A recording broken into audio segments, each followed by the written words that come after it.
오늘은 마태복음 11장 2절에서 11절 말씀입니다. 마태복음 11장 2절에서 11절 말씀입니다. 우리 다 같이 일어나셔서 한 절씩 교독하고 마지막 11절 합독하겠습니다. 요한이 옥에서 그리스도께서 하신 일을 듣고 제자들을 보내어 예수께 여짜오되 오실 그이가 당신이오니이까 우리가 다른 일을 기다리오리이까. 예수께서 대답하여 이르시되 너희가 가서 듣고 보는 것을 요한에게 알리되 맹인이 보며 못 걷는 사람이 걸으며 나병 환자가 깨끗함을 받으며 못 듣는 자가 들으며 죽은 자가 살아나며 가난한 자에게 복음이 전파된다 하라. 누구든지 나로 말미암아 실족하지 아니하는 자는 복이 있도다 하시니라. 그들이 떠나매 예수께서 무리에게 요한에 대하여 말씀하시되 너희가 무엇을 보려고 광야에 나갔더냐? 바람에 흔들리는 갈대냐? 그러면 너희가 무엇을 보려고 나갔더냐? 부드러운 옷 입은 사람이냐? 부드러운 옷을 입은 사람들은 왕궁에 있느니라. 그러면 너희가 어찌하여 나갔더냐? 선지자를 보기 위함이었더냐? 옳다, 내가 너희에게 이르노니 선지자보다 더 나은 자니라. 기록된 바 보라, 내가 내 사자를 내 앞에 보내노니 그가 내 길을 내 앞에 준비하리라 하신 것이 이 사람에 대한 말씀이니라. 11절 같이 읽습니다. 내가 진실로 너희에게 말하노니 여자가 낳은 자 중에 세례 요한보다 큰 이가 일어남이 없도다. 그러나 천국에서 극히 작은 자라도 그보다 크니라. 아멘. 앉아주시기 바랍니다. 제가 잠깐 기도하고 말씀 나누겠습니다. 아버지 감사합니다. 또 놀라운 새로운 생명과 호흡을 오늘 주셨습니다. 이 호흡, 이 생명 다 바쳐 이 예배의 자리에 함께 하신 아버지 하나님께 올려드리게 하시고 살아계신 아버지 하나님만 높임받으며 영광 받으시는 복된 자리 될 수 있도록 아버지 하나님께서 인도하여 주시옵소서. 특별히 사랑하는 성도님들의 심령 가운데 성령 하나님 지금 함께 하시는 줄 믿습니다. 불일 듯 일어나는 아버지 하나님의 심령으로 우리의 성도님들의 모든 마음이 넉넉하게 채워질 수 있도록 주 아버지께서 역사하여 주시옵소서. 부족한 자의 모든 허물 가리시기를 소망합니다. 예수님의 이름으로 기도드립니다. 아멘. 아멘. 할렐루야. 우리 다시 한번 인사 나누겠습니다. 사랑합니다. 축복합니다. 오늘은 선지자보다 더 나은 자라는 제목으로 마태복음 두 번째 강의 두 번째 시간입니다. 두 번째 강의 두 번째 시간입니다. 이 시간 하나님께서 우리와 함께 하시는 줄 믿습니다. 믿으십니까? 아멘.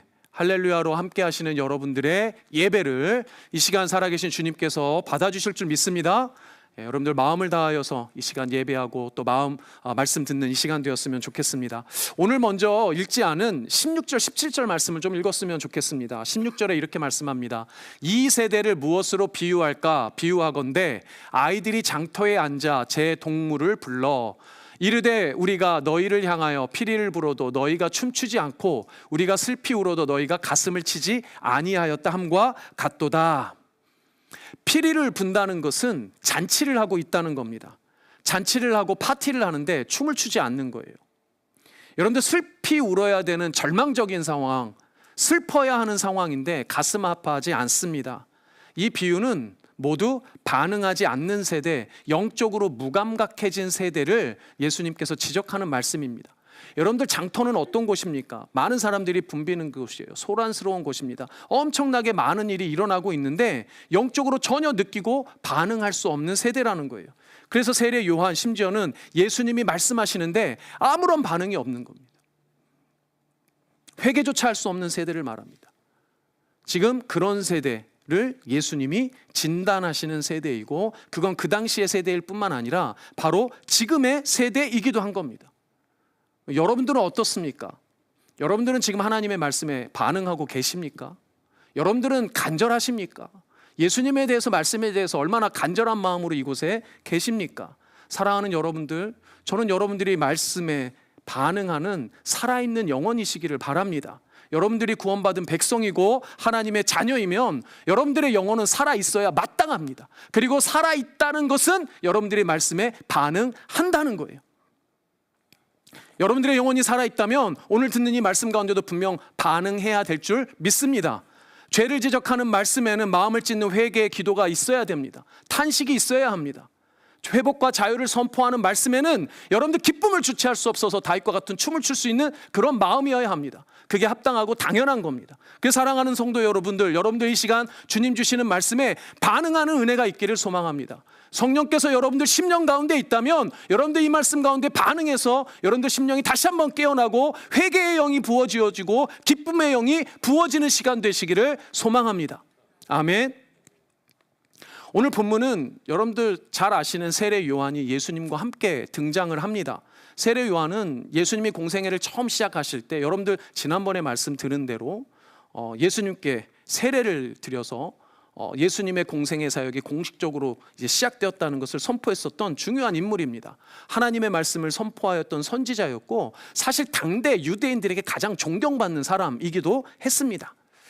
여러분들 성경 전체를 구속의 역사라고 이해를 한다면 사실 세례 요한은 너무나도 중요한 인물입니다. 왜냐하면 우리가 보통 이렇게 흔히 알고 있잖아요. 광야에서 예수 그리스도 주님이 오실 길을 미리 예비하며 선포하는 자로 우리가 세례 요한을 익숙하게 알고 있습니다. 그리고 당대의 예수님조차도 세례 요한을 마땅히 존귀역을 받을 자로 높이는 모습들을 우리가 오늘 본문에서도 볼 수가 있는 거죠. 그런데 여러 면에서 볼 때 세례 요한의 가장 중요한 점은 뭐냐면 세례 요한의 위치예요. 세례 요한이 어떤 위치에 있는지가 너무너무 중요합니다. 흔히들 세례 요한을 구약의 마지막 선지자라고 해요. 구약의 마지막 선지자. 그리고 신약의 시대를 연 인물이라고 이해합니다. 그렇게 말한다면 구약과 신약의 사이에 위치하고 있는 거죠. 물론 예수님이 구약과 신약의 분기점입니다. 그래서 우리 역사적으로도 우리 BC, AD 이렇게 나누잖아요. 그런 것처럼 예수님의 태어나심이 인류의 역사의 큰 분기점이 된 건 사실입니다. 그러나 세례 요한은 그 예수 그리스도가 오심을 준비하며 사실 다르게 표현한다면 예수 그리스도와 세상의 사이에 위치해 있는 인물이에요. 그걸 구약에서부터 이미 예언을 했었습니다. 말라기에 이렇게 이야기합니다. 말라기는 구약의 제일 마지막 책이고 마지막에 등장했던 선지자입니다. 말라기 3장 1절에 이렇게 말씀합니다. 만군의 여호와가 이르노라 보라 내가 내 사자, 여기서 내 사자는 세례 요한입니다. 내 사자를 보내리니 그가 내 앞에서 길을 준비할 것이요 또 너희가 구하는 바 주가 갑자기 그의 성전에 임하시리니 곧 너희가 사모하는 바 언약의 사자, 언약의 사자는 예수님입니다. 언약의 사자가 임하실 것이다. 무슨 말입니까? 이 땅에 오실 예수 그리스도, 이 땅과 예수 사이에 세례 요한이 위치하고 있는 거예요. 그렇죠, 여러분?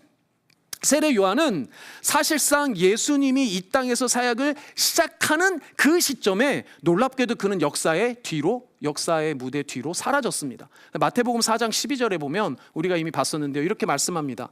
예수께서 요한이 잡혔음을 들으시고 갈릴리로 물러가셨다가, 여러분들 예수님의 첫 사역지는 갈릴리입니다. 그래서 요한이 옥에 갇혔음을 들으시고 갈릴리로 가셔서 거기서부터 사역을 시작하셨어요. 그러니까 예수님이 사역의 전면에 등장할 때 반대로 세례 요한은 역사에서 사라진 겁니다. 그러니 세례 요한은 구약과 신약의 사이, 유대 땅과 광야 땅의 사이, 그리고 세상과 예수 그리스도의 사이에 위치한 거예요. 즉 성경이 그리는 세례 요한의 위치는 정확히 하늘과 땅 사이입니다. 제가 종종 또 자주 말씀드리는 것처럼 우리의 실존이 하늘과 땅 사이에 있는 것과 마찬가지예요.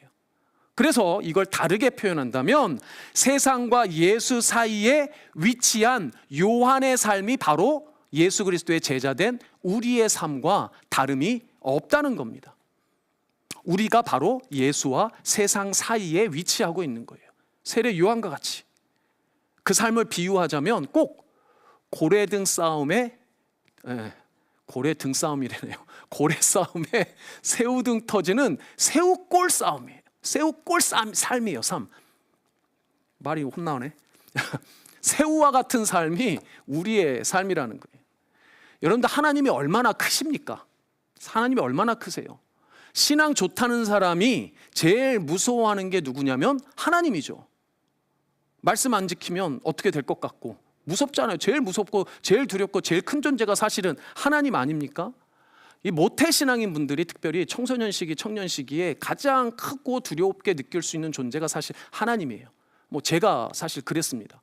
여러분들 어린 시절에 다윗과 골리앗 스토리 듣잖아요. 다윗과 골리앗 스토리 들으면 누가 더 큽니까? 여전히도 골리앗이 더 크다고 생각하시는 분들은 그 스토리의 핵심은 다윗이 더 크다예요. 엄밀히 말하면 다윗 뒤에 계시는 하나님이 훨씬 더 큰 존재입니다. 그러니까 진짜 신앙이 좋다는 사람들은 마음속에 당연히 누가 더 큽니까? 하나님이 더 큰 게 당연해요. 그런데 문제는 한 고등학교 졸업하고 대학쯤부터 이제 뭐를 하게 됩니까? 현타를 하게 됩니다. 그래서 갑자기 세상이 좀 커져가요. 그렇죠, 여러분? 그리고 갈수록 그 커져가는 게 이게 결혼하고 애까지 나면 세상이 무지막지하게 크게 느껴집니다. 그러니까 결국 어느 때인가 우리의 신앙의 상태가 딱 어느 상태냐면 하나님도 너무 커서 못 쫓아가겠고 세상도 너무 크고 두려워서 마음껏 어떻게 못하겠다. 딱 거기 사이에 낀 새우의 삶이 되는 거예요. 그래서 제가 가만 보니까 한 40대 넘어가시는 분들이 기도하면 기도를 어떻게 합니까? 갈수록 등이 굽어요. 새우처럼. 얼마나 세상의 짐이 무겁고 하나님의 말씀이 엄중하면 이게 등이 자꾸 굽어간단 말이죠. 바로 그럴 때 하나님보다 세상이 더 크게 느껴질 때, 그래서 계속 쪼그라드는 내 영혼이 불쌍히 여겨질 때, 바로 그럴 때 우리가 누구를 기억해야 되느냐? 세례 요한을 통해 주시는 오늘 말씀을 기억하시는 여러분들 되셨으면 좋겠습니다. 오늘 본문 2절이 이렇게 시작합니다.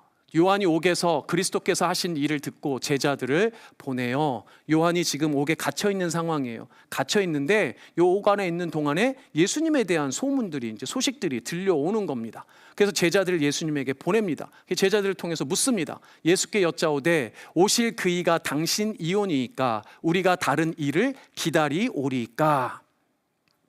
직접 볼 수는 없으니 제자들을 통해서 예수님에 대한 소식을 듣기를 원하는 겁니다. 그리고 예수님을 통해서 들은 제자들을 통해서죠. 제자들을 통해서 들은 예수님의 말씀에 대해서 반응을 합니다. 세례 요한이 반응을 해요. 여러분들 말씀을 듣고 반응하는 게 그래서 중요합니다. 그 반응이 뭐냐면 예수님이 누구신가예요. 예수님이 누구신가라는 질문으로 반응을 합니다. 여러분들 말씀을 듣게 되면 지난주에 뭐라고 말씀드렸죠? 죄에 대해서 반응을 하게 되지만 또 죄와 더불어 그 죄를 구원하시겠다고 이 땅에 오신 예수 그리스도가 누구신지에 대한 질문을 하게 된다는 거예요. 과연 저런 일을 행하는 사람은 누군가? 예수는 과연 누군가? 그렇게 질문을 합니다. 그랬더니 예수님이 이렇게 말씀하십니다.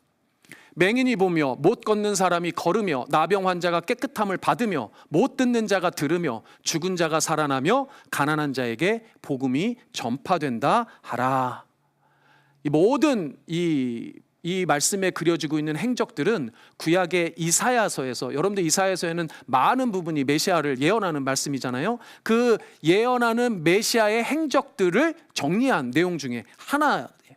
그러니까 예수님이 지금 세례 요한에게 뭐라고 말씀하시는 겁니까? 이렇게 말씀하는 거죠. 내가 한 일들이 구약에서 네가 들었던 메시아 곧 구원자에 대한 약속의 말씀과 같지 않느냐? 내가 바로 그다라고 말씀하시는 거죠.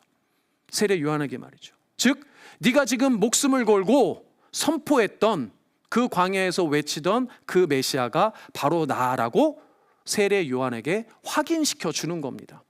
여기서 여러분들 이 대화에서 중요한 점이 있어요. 여러분들 마음속에 명심해야 되는, 염두해야 되는 중요한 말씀이 한 가지 있습니다. 그게 뭐냐면 예수를 계속 확인해야 한다는 거예요. 예수님을 계속 확인해야 돼요. 사랑하는 여러분들, 여러분들의 삶에 예수가 너무 작게 느껴질 때, 여러분들의 신앙이 쪼그라들 때 다른 그 어떤 것도 아니고 예수 그리스도를 확인하시기 바랍니다. 이게 무슨 말입니까? 여러분들 세례 요한은 사실 이미 세례를 줄 때 예수님이 어떤 분인지에 대해서 한번 경험을 했습니다. 알았잖아요. 세례 요한은 예수님이 누구인지 사실은 이미 한번 그러니까 아는 경험이 있었습니다. 그런데 오늘 장면에서 보니까 예수님이 어떤 분인지에 대해서 다시 물어본다는 거죠.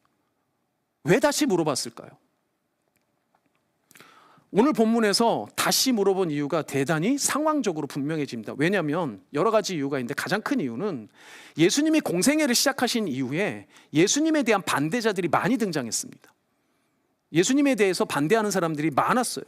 말하자면 가짜 뉴스가 판을 친 겁니다. 어떤 사람들은 예수가 미친 사람이라고 그래요. 어떤 사람들은 예수가 귀신 들린 자라고 그래요. 심지어는 이단이라고 그래요. 이런 소리들을 감옥 안에서는 뭐로밖에 못 듣는 거예요? 소문으로밖에 못 듣는 겁니다. 그러니까 아리까리한 거죠. 이제 이상하다 그런 거예요. 그런데 이런 외적 요인만 있는 게 아닙니다.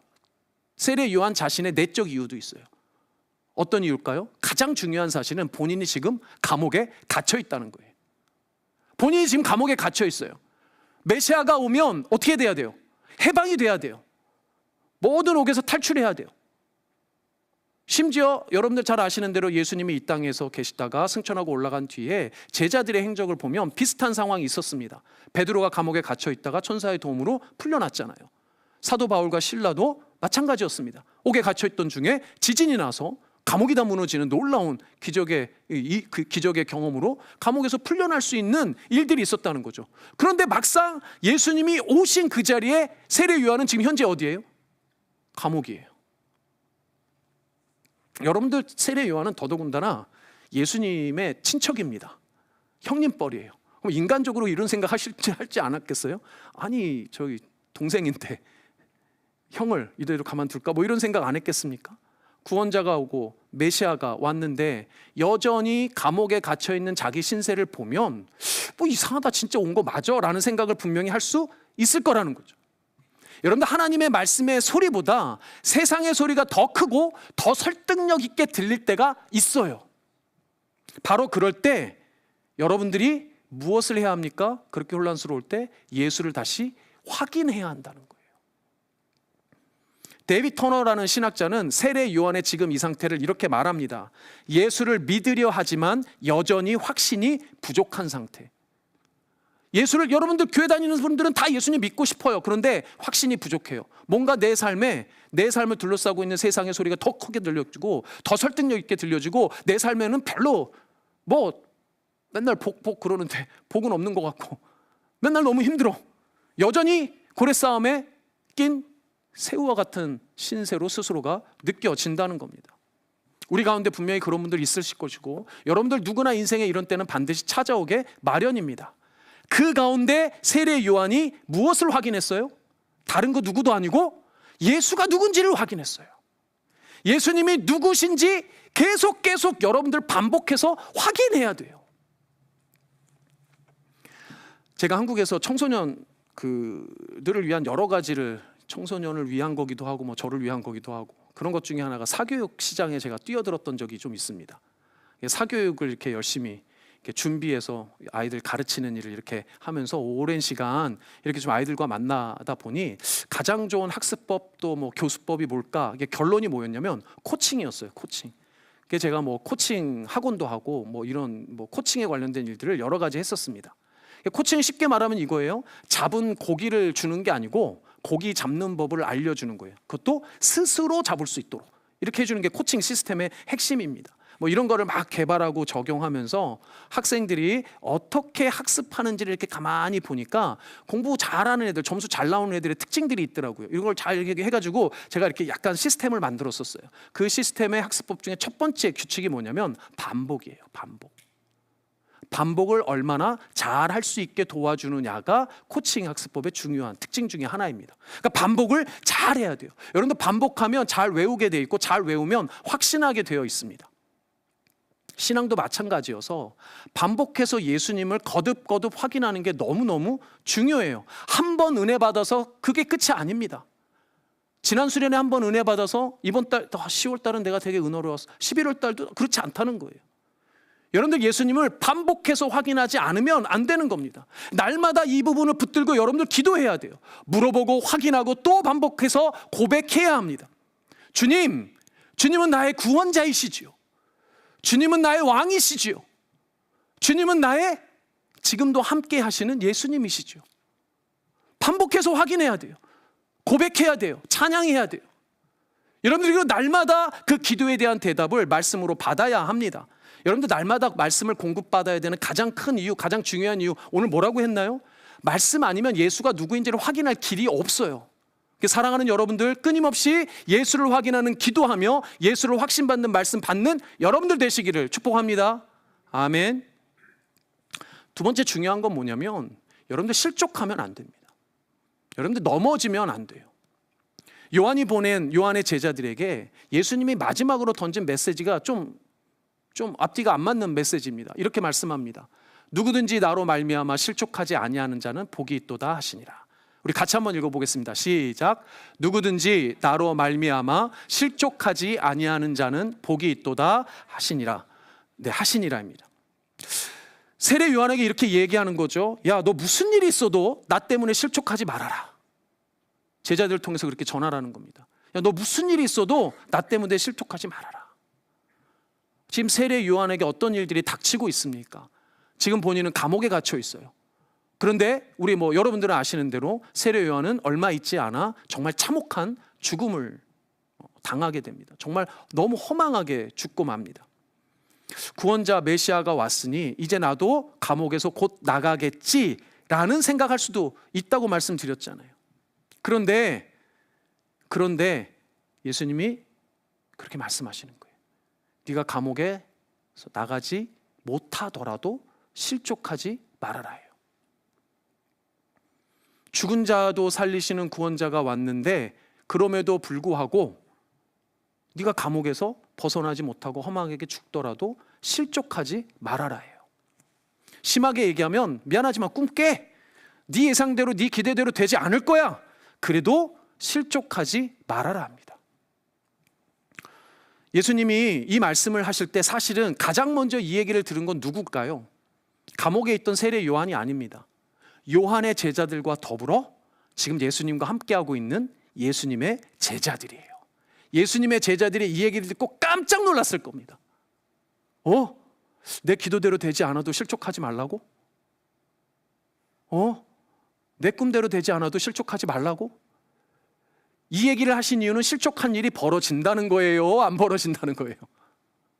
여러분들 벌어진다는 거죠. 실족할 만큼 실망스럽고 절망스럽고 괴롭고 슬픈 상황이 벌어질 거라는 겁니다. 이 땅의 일이 결코 만만하지 않아서 네가 설령 예수를 믿고 의지하고 예수의 말씀대로 살아가더라도 실족할 일이 벌어진다는 거예요. 그럼에도 불구하고 뭐 하지 말라고요? 실족하지 말라고요. 제가 원래 다녔던 모 교회에 고등부 학생들을 위해서 공부방을 만들었었습니다. 제가 사교육 시장에 발을 내딘 여러 가지 과정 중에 학원 강사를 또 열심히 하다가 학원 강사 열심히 잘하고 있다고 이 교회에서 이 공부방 만들겠다고 불러가지고 애프터스쿨을 만든 적이 있었어요. 학원 꽤 잘하고 있었는데요. 잘 나가고 있었는데 곧 일타 이런 거 될 뻔했는데 교회에서 한다니까, 우리 후배들 위해서 한다니까, 말하자면 예수님 위해서 한다니까 다 접고 정말 사례비 얼마 안 되는 거 받고 가서 이제 일했습니다. 열심히 일했어요. 풀타임으로 매달려야 되는 일이었습니다. 학원 하나 운영하는 거랑 똑같았기 때문에. 근데 결혼했죠. 더군다나 이제 애도 생겼어요. 큰 애도 생겨서 돈 들어갈 때도 있죠. 근데 풀타임으로 일해야 되니까 사실 일할 시간이 만만치가 않아서 이렇게 저렇게 찾다가 낮 시간에 할 수 있는, 주간에 할 수 있는 일을 하나 찾았는데 그게 뭐냐면 배달 전문 식당에서 배달하는 일이었습니다. 여러분들 한국에 용산에 가면 전자상가가 있어요. 지금은 이제 많이 사라졌던데 당시에는 사람들 어마어마했습니다. 그득그득 엄청 많았어요. 거기에 보면 이제 그 업체들이 밥을 식당 가서 먹는 게 아니라 주문해서 먹으니까 그쪽에 이제 저는 모 상가 22동 건물 꼭대기에 식당가에 있는 한 식당에서 쟁반으로 이렇게 배달하는 일이 있습니다. 쟁반으로 이렇게 쟁반. 저는 이제 네모난 쟁반. 아주머님들은 동그란 쟁반에 머리에 이고 다니시고 젊은 친구들은 이렇게 팔로 이렇게 들어서 다녀요. 나갈 때는 이렇게 뚝배기 같은 게 올라가거든요. 나갈 때는 많을 때는 한 5쌍, 걷어서 들어올 때는 많으면 10쌍 넘게도 갖고 들어오기도 합니다. 보통 오전에 한 10시 반에서 오후 한 2시, 3시까지 한 4시간 정도 일하는데요. 얼마나 하루에 한 100쌍 정도 들어갔다 나왔다 이러거든요. 그러니까 여름에는 한 3, 4시간 일하는데 1.5리터 생수 있잖아요. 한 2병이 그냥 없어져요. 땀은 원체 많이 흘려가지고. 그 일을 제가 사실은 군대 제대하자마자 그냥 용돈이나 벌까 하고 몇 달 했었었는데 그때는 용돈이나 벌까 하고 이때는 진짜 생계 때문에 할 수 없이 했던 일이었어요. 이게 30대가 넘었을 때였는데 그러니까 사실 제가 지금 몸이 망가진 걸 더듬어 보니까 그때 망가진 것 같아요. 제가 보니까. 근데 하루는 바람이 되게 몹시 많이 아마 요 정도 계절이었던 것 같아요. 여름 지나고 바람이 몹시 많이 부는 날이었는데 그게 제가 있는 건물에만 아니면 다른 건물도 이렇게 막 배달 나가거든요. 그래서 이제 마지막에 이제 야 이거 빨리 끝내고 가야겠다 고 10쌍 넘게 이렇게 막 지고 이렇게 오다가 이 건물 밖에 길에서 바람이 휘잉 하고 불어가지고 이게 작은 접시가 하나 날아간 거 오 이러다가 한 번도 제가 엎어본 적이 없는데 이게 10쌍 넘게가 바닥에 와르장 그냥 다 엎어져 버린 거예요. 뭐 이렇게 저기 머릿속에 하여튼 막 정신없이 막 이러다가 혼자서 안 돼가지고 주인 아저씨한테 전화해가지고 빨리 나와서 도와달라고 막 하고 이게 막 여러분들 이렇게 먹기 전에 음식은 뭐 맛있어 보이지만 여러분들 먹고 난 그 온갖 오물들이 다 있습니다 거기에. 이게 냄새고 뭐고 뭐 난리도 아니죠. 근데 이게 지저분해서 문제가 아니고 사람들 엄청 돌아다니는데 그 한복판에 여러분들 10쌍 엎었으니까요. 뭐 아마 반경 한 진짜 수미터 이내로 난장판이 됐어요. 근데 그 혼자서 거기 이러고 있는데 너무 창피한 거예요. 너무 창피하고 이게 누가 볼까봐 너무 하여튼 그랬습니다. 그래서 부랴부랴 막 아저씨랑 챙겨갖고 막 해가지고 이게 집에 이렇게 딱 돌아오는데 아까 말씀드린 현타가 갑자기 팍 온 거예요. 혹시 내가 여기서 무슨 뭐 하고 있지? 나 공부방 이거 내가 지금 왜 하고 있지? 이거 나 예수님 때문에 하는데 막 이런 생각이 막 드는 거예요. 30을 넘은 청년이었는데 그 순간 세상이 너무 커 보였습니다. 세상이 너무너무 커 보였어요. 예수님은 정말 작다 못해 아예 없는 것 같아요. 여러분들 그런 일이 왜 우리에게 안 일어나겠습니까? 제가 그 일을 겪고 그 공부방 고등부 담당하는 목사님을 이제 찾아가서 좀 하소연을 했더랬어요. 무슨 얘기를 나눴는지는 생각이 잘 안 납니다. 하여튼 무슨 얘기를 했고 또 좋은 얘기 해주셨겠죠. 기도해 주셨겠죠. 이게 참 그래서 저도 목회자로 가끔 이제 여러분들 만나지만 참 인간의 얘기는 쓸데없다 이런 생각도 가끔 들어요. 근데 그런 얘기를 마치고 교회가 이제 노량진에 있었으니까요. 노량진길을 이렇게 걸어서 나와서 가만히 돌이켜 보는데 순간 하나님께서 제 마음에 말씀을 딱 던져주시는 거예요. 마태복음 28장 제 끝에 말씀입니다. 세상 끝날까지 내가 너희와 함께 있으리라. 야 준서봐, 거기에도 내가 함께 있었어. 거기에도 내가 함께 있었어. 네가 그렇게 창피하고 수치스러울 때 나도 함께 있었어. 엄청 울었습니다. 그 노량진 그 한복판에서 엄청 울었어요. 사실 돌이켜보면 예수님 잘못이 아니죠. 제 자존심 때문이기도 하고 제 연약함 때문이기도 합니다. 어찌 보면 내가 쇠하고 약하여 아무 빚도 없이 사라져가도 사실은 아무 상관없는 게 우리의 삶입니다. 최소한 여러분들 가만히 생각해 보십시오. 우리는 쇠해봐야 망해봐야 결국 하나님 자녀예요. 여러분 미국에 살고 있는 한국인 여러분들 최소한 집도 있고 차도 있고 당장 이번 달 먹고 살 걱정은 안 하지 않습니까? 그래서 돌이켜보건대 신앙인인 우리에게는 예수 하나면 충분해요. 예수님 하나면 충분합니다. 예수로 충분하지 못한 교회, 예수로 충분하지 못한 성도이니까 점집 찾아가고 사이비 찾아가는 거 아니겠습니까? 왜 점집이 성행하고 왜 사이비들이 성행합니까? 딱 한 가지입니다. 그들은 구하는 대로 즉시 응답하는 것처럼 보여요. 구하는 대로 물질로 축복하는 것처럼 보인단 말이에요. 예수님과는 전혀 상관없이 여러분들의 영혼이 소리 없이 망가져가고 있고 하나님 앞에 죄악이 더욱더 커져가는 것은 눈치채지 못한다는 거예요. 여러분들 사도 바울은 뭐라고 말했습니까? 내게 능력 주신 자 안에서 내가 모든 것을 할 수 있다라고 말했습니다. 그런데 그 모든 것이에요. 어떤 것만이 아니고 모든 것이에요. 근데 그 문맥상의 모든 것은 여러분들을 실족하게 하는 일들입니다. 여러분들을 절망에 빠지게 하는 일들, 여러분들을 실망스럽게 하는 일들, 여러분들을 슬프게 하는 일들이 모든 거예요. 그런데 그 모든 것을 예수 그리스도 안에서 할 수 있다라는 거예요. 감당할 수 있다라는 거예요. 나를 슬프게 하는 것들, 절망에 빠뜨리게 하는 것들, 연약하여 아프고 무너지게 하는 것들, 실패하고 좌절하게 하는 것들도 감당할 수 있게 한다는 거예요. 누구를 통해서? 예수 그리스도를 통해서 말이에요. 기쁨으로 감당할 수 있다는 거예요. 슬플 때도 다시 기뻐할 수 있다는 겁니다. 절망 중에도 다시 소망하고 꿈꿀 수 있다는 거예요. 연약한 중에도 강하게 다시 일어날 수 있다는 거예요. 실패 가운데도 결국 승리할 수 있다는 믿음을 가지는 게 내가 모든 것을 할 수 있다라는 사도 바울의 고백인 겁니다. 결국 예수의 제자된 우리는 어떤 가짜 뉴스들이 있어도, 어떤 의심거리들이 몰려와도, 어떤 슬픔과 절망 가운데 있더라도 예수만 높이고 예수만 외쳐야 돼요. 그러니 여러분들 실망하지 마시기 바랍니다. 실족하지 마시기 바랍니다. 다시 일어서시기를 바랍니다. 승리하는 여러분들 되시기를 바랍니다. 누구의 이름으로? 예수의 이름으로. 오늘 본문 뒷부분에서 예수님은 세례 요한이 누구인지를 이제 제자들에게 얘기해 주시는 거예요. 요한의 제자들이 물러가니까 예수님께서 자신들의 제자들에게 야, 요한은 이런 사람이야 라고 이야기해 줍니다.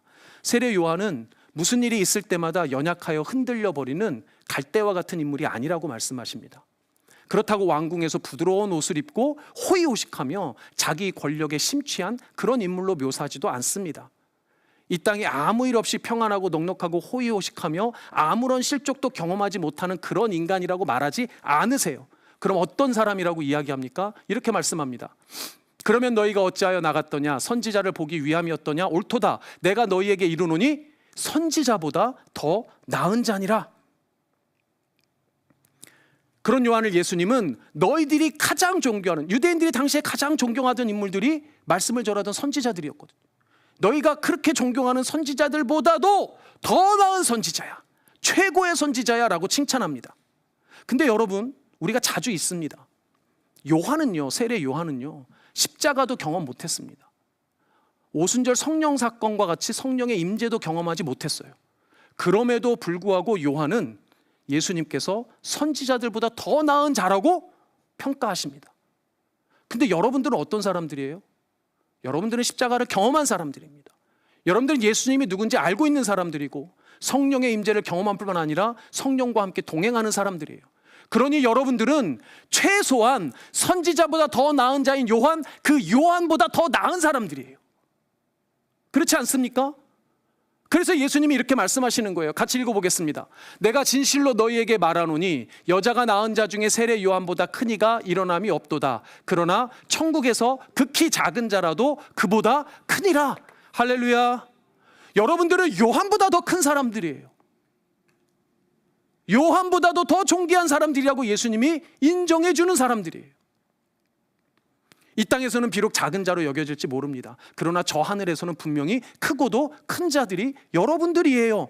선지자보다 더 나은 자인 세례 요한도 그 시대가 감당하지 못하는 인물이었어요. 그런데 요한보다 더 큰 여러분들은 왜 세상이 두렵습니까? 세상은 여러분들을 감당하지 못할 겁니다. 누구의 이름으로 나아갈 때? 예수의 이름으로 나아갈 때. 그러니 사랑하는 성도 여러분, 예수의 이름으로 요한보다 더 큰 자로 천국에서 또 이 땅에서 인정받고 예수의 제자로 넉넉히 승리하며 이겨내시는 여러분들 되시기를 주님의 이름으로 축복합니다. 아멘. 아멘. 우리 같이 찬양하겠습니다. 우리 예수 아까 제가 찬양했었는데요, 이 찬양으로 다시 한번 오늘 주신 말씀을 생각해 봤으면 좋겠습니다. 결단했으면 좋겠습니다. 우리 1절하고 후렴만 하겠습니다. 여러분들 기도하는 마음으로, 결단하는 마음으로, 다시 한번 예수님을 확인하는 마음으로 예수 이 찬양 주 앞에 올려드립니다.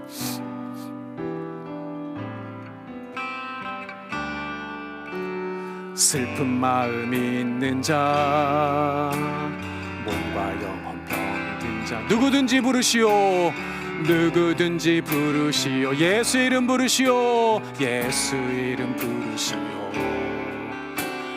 그 이름을 여러분들입니다. 그 이름을 부르는 자, 그 이름을 부르는 자, 그가 어떤 사람이든, 그가 어떤 사람이든 그는 구원 얻으리. 아멘. 예수 예수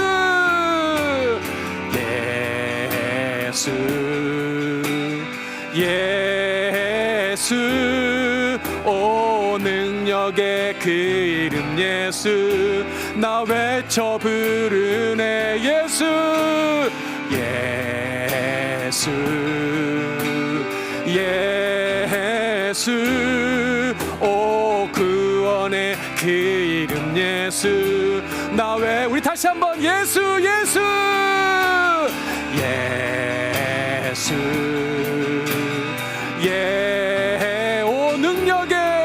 오 능력의 그 이름 예수 나 외쳐 부르 아멘 예수 예수 예수 오 구원의 그 이름 예수 나 외쳐 부르네 예수 그리스도 아멘 아멘. 우리 잠깐 이제 다 같이 일어나셔서 우리 오늘 블루진데이에 이어서 블루진 공동체 고백 함께 하겠습니다. 블루진 공동체 고백 함께 하신 이후에 제가 기도하고 축도하고 예배 마치겠습니다. 다 같이 고백합니다. 우리는 세상으로부터 부름받은 하나님의 백성입니다. 우리는 복음을 위하여 다시 세상으로 보냄받은 예수 그리스도의 제자입니다. 우리는 오직 하나님만을 찬양하고 경배하는 하나님의 예배자가 되겠습니다. 우리는 생명의 복을 받은 하나님의 형상으로서 세상을 축복하는 소명자가 되겠습니다. 우리는 하나님 말씀의 빛된 복음으로 세상을 밝히는 전도자가 되겠습니다. 우리는 행함과 진실함으로 교회와 이웃을 섬기는 화목제가 되겠습니다.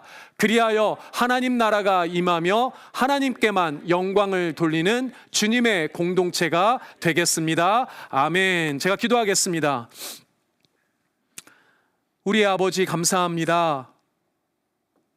우리가 때때로 삶의 자리에 실망하고 또 아버지 하나님 실패할 때가 있습니다. 그냥 주저앉고 싶을 때가 있습니다. 하나님께 가자니 하나님의 말씀이 너무 커 보이고 또 세상에 속해 살자니 세상의 짐이 너무나도 무거워 보일 때가 있습니다. 아버지 하나님 우리 사랑하는 성도님들 한 분 한 분 가운데 주여 오늘 이 말씀 주시니 감사합니다.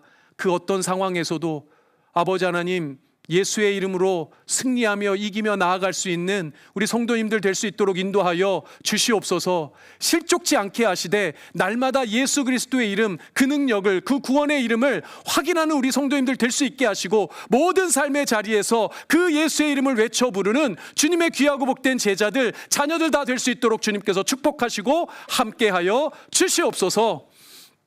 지금은 우리를 구원하여 주신 예수 그리스도의 은혜와 아버지 하나님의 사랑과 성령 하나님의 교통하심이 지금 주 앞에 머리 숙여 경배하며 하나님 아버지 주님의 놀라우신 그 은혜 예수의 이름만 선포하며 외치고 그 예수의 이름으로 승리하기를 소원하고 작정하는 우리 사랑하고 사랑하는 블루진 한인교회 모든 성도님들의 머리 위에와 이들의 가정과 일생 위에 먼 타지에 나가 있는 가족들에게까지 지금으로부터 영원토록 함께 있을지어다. 아멘.